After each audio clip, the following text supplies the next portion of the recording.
Hey everyone, French Tutor here. Today I wanted to talk about echoes, and we're going to be talking about the early game echoes. When you first start this game, it could be a little overwhelming to learn about them. So I'm going to break them down for you and hopefully I answer all your questions. You might be coming from games like Genshin Impact, Honkai Star Rail, or Zenless Zone Zero, so you might know how these might work, but they work a little bit differently, so I want to show you the differences as well. Alright, let's get started. Okay, first, what are echoes?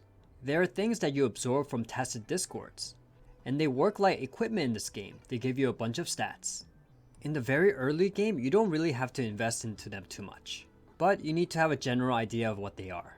Echoes come in 4 rarities.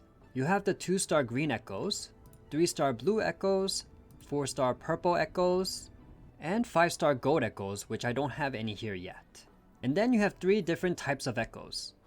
You have your 1-cost echoes, which are your common class echoes, usually much smaller. Then you have 3-cost echoes, which are your elite class echoes. And then you have 4-cost echoes, which are the calamity and overlord echoes, pretty much your bosses and weekly bosses. Each echo comes with a main stat. The main stats on 1-cost echoes can be attack percent, defense percent, or HP percent. 3-cost echoes will have attribute damage bonus, which is like elemental damage, like electro or glacial damage bonus. Plus, they can also have HP percent, attack percent, defense percent, and energy regen. 4-cost echo main stats could be attack percent, defense percent, HP percent, crit rate, crit damage, and healing bonus. Echoes do have a secondary stat, but they're not important, and mainly you want to focus on main stats.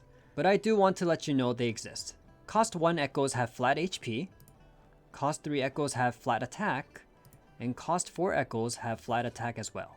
Okay, but how do you know which main stat your character needs? It actually depends on the character. Generally, your DPS characters want attack percent. It really depends on their kit. For example, let's look at Baizhe. You could pretty much find the clues in each character's skills, like Baizhe. So if we take a look at her kit, let's say we look at skill details, right? You can see that the damage and the healing she does from her Resonance Liberation is based off HP. And if we look around even more, let's say like an outro skill, you can see that it heals based on Baizhe's max HP. So it would be beneficial for Baizhe to have HP percent for her 1-cost echoes. But then let's take a look at Verena.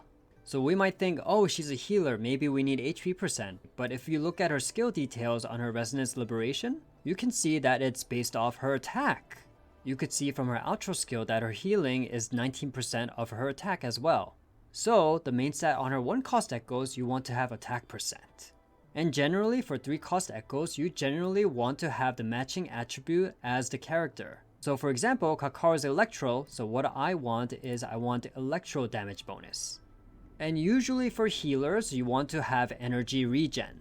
And lastly, for 4-cost echoes, in the end game, you want crit rate or crit damage. That will give you the highest damage amount. But in the early mid game, you can just get attack. Since it's going to be really hard to crit, it's not going to matter anyway early game. So attack percent is good here. And generally for healers, you want healing bonus. Echoes also come in Sonata sets, which give different Sonata effects. On an Echoes icon on the bottom left, you can see what Sonata set they belong to. And if you click on the right here, you can see all the different Sonata sets. Basically, if you equip a certain number of the same Sonata set, they will give you special bonuses. These set bonuses could be like 10% electro damage bonus if you equip 2 of the same Sonata set. And for a 5-piece, you get some electro damage bonus and also some other buffs. That would be under the Void Thunder Sonata set. In the beginning, like let's say before Union level 30 or 25, you don't really have to worry about matching all the sets. So for example, let's look at my Yang Yang. So right now, all I did was for my 3-cost echoes, I made sure the correct main stats would be arrow damage bonus, like this. But it would be way too time consuming and really hard to get matching arrow sets with my 4-cost echo here. Matching your echoes with a Sonata set with the right main stat takes forever. You don't want to waste your time in the beginning like that.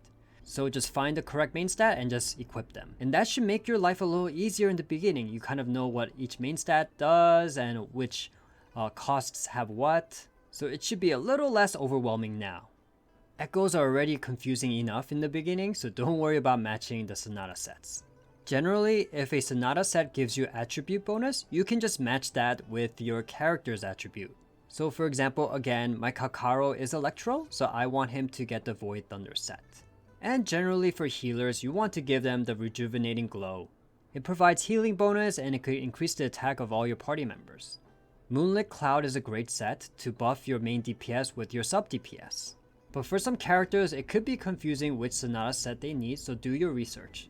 For example, for Colada, people might think, oh, she's going to need the Freezing Frost Sonata set because it gives glacial damage bonus. However, with the new patch, she is much better to have the Frosty Resolve set. She scales really well with Resonant Skill damage and also this glacial damage bonus. So always try to research and study your characters to make sure if you're using the right Sonata set and if the main stats match with them as well. So now let's talk about the layout you equip your echoes in. This layout on the left is heavily affected by your cost limit actually. Each echo represents a number, like a 1 cost echo or a 3 cost echo. Once you add them up, it has to match the limit on the top left. So since I have a 12 cost, I can add a 4 cost, 2 3 costs, and 2 1 costs. If you take a look at your databank, if you're at level 0 or 1, your cost limit is 8. And starting at databank level 2, your cost limit is 10. Once you get to databank level 9, your cost limit becomes 12, which is the maximum. Usually people in the early game will have a cost limit of 10. But if you're starting at 8, you can do a layout like this. You can do a 3-3-1-1 build like this to add up to 8. If you have a cost limit of 10, I highly recommend putting a boss echo in the first slot, a 4 cost, and then 2 3 cost echoes. So ideally you want attack damage bonus, probably in the early game, and then the respective attribute damage bonus. Or you can have energy regen for a healer. And for the cost limit at 12, you would add the last 2 1 cost echoes. And that makes it 12. This endgame layout is called a 4-3-3-1-1 build. The second thing you should know is that if you put an echo in this slot right here in the first one, you can use their echo skill. Pretty much you'll transform into them and then use their skill. Okay, now let's talk about leveling and tuning your echoes. The general rule of thumb, in the beginning, you can level up your echoes, but don't invest too much into them. And for tuning, which will unlock substats on your echoes, do not do them in the early game. It's not worth it. The added bonuses that they give you don't give you that much damage, and plus you can save those materials for later for the end game, and I'm going to show you how. But I need to teach you both anyway. On the bottom right, you can see the level of your echoes. 2-star echoes can go up to level 10, 3-star echoes can go up to level 15, 4 stars can go up to level 20, and 5-star gold echoes can go all the way up to 25. To level up an echo, you can go on the bottom right here where it says upgrade, and then there's an area here where you can add echo experience. Once you click on a square, you can add echo experience materials, or any echoes that were leveled up, you can use them to level up your current echo. So let's try leveling this echo together. Let's go to upgrade. I'm gonna click on this and I'm going to use some echo experience. So let's say I wanna get it to level 5. Okay, and I'm just gonna click upgrade right here. For every interval of 5 levels, you are able to tune an echo. So now if I click on this tab right here, I can use these tuners to unlock a new substat. So there are several different types of substats. You can unlock crit rate, crit damage, or energy regen. You also have attack percent, flat attack, defense percent, flat defense, HP percent, and flat HP. And you can actually unlock basic attack damage bonus, heavy attack damage bonus, resonance skill damage bonus, and resonance liberation bonus. And note that you cannot tune 2-star echoes. Okay, so in the early game, especially starting around Union level 20, you can start leveling up your echoes. But by how much? I generally recommend sticking to level 10 at max. Doesn't matter which rarity it is, I wouldn't go past 10. So if you really need to, you can go up to 15 on these, and at least matching Sonata sets, you can go for 10 max. And once you get 5-star echoes, you can just use the echoes that you leveled up as fodder. And when you do that, you get some experience materials back, but not everything, so be careful. Okay, so when should you start fully leveling and tuning your echoes? I would say start doing that around Union level 40.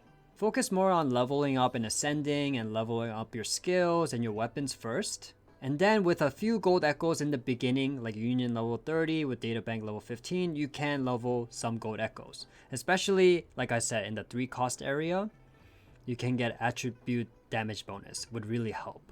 For like a gold echo, maybe level 20 is definitely max in the beginning. And then later you can max it out to 25 very late game, since it uses a lot of resources. And then when you really want to invest into your echoes, that's when you can start using your crystal solvents on those tacet fields. Okay, now let me show you what you should do with your 3-star and 4-star tuners. You should go to the synthesizer, click on the 3rd tab here, and then here you can make 4-star and 5-star tuners. So you see from here, I can convert my 3-star tuners into 4-star ones and my 4-star tuners into 5-star ones, which you need. These become very, very, very rare end game. The game tries not to give you these, and these are the rarest materials for end game. And that's one of the reasons why you don't want to use your tuners. You can get a little head start. And I do want to note that this is a fairly new feature. This is something that the players were telling the devs to do, and they listened. Before, when we had these 3-star tuners or 4-star tuners, we couldn't even use them at all. So it was just a waste. But now we're pretty lucky. So then now at least try to use these to get some 5-star tuners. And a pro tip, if you have an echo that's important to you, try to make sure you lock it, because you can use it by accident to level up other echoes, or you might even delete them. One final tip, if you want a more detailed explanation of your echoes, I would go on the top here where it says outline, click on it, and it will tell you exactly what an echo does. So it's more specific and you can learn more about what the echo does pretty much. Okay, thank you so much for watching. If you found this video helpful, please make sure to like and subscribe. I also have more beginner guides you can see on the left here. And again, I appreciate you watching. Take care now.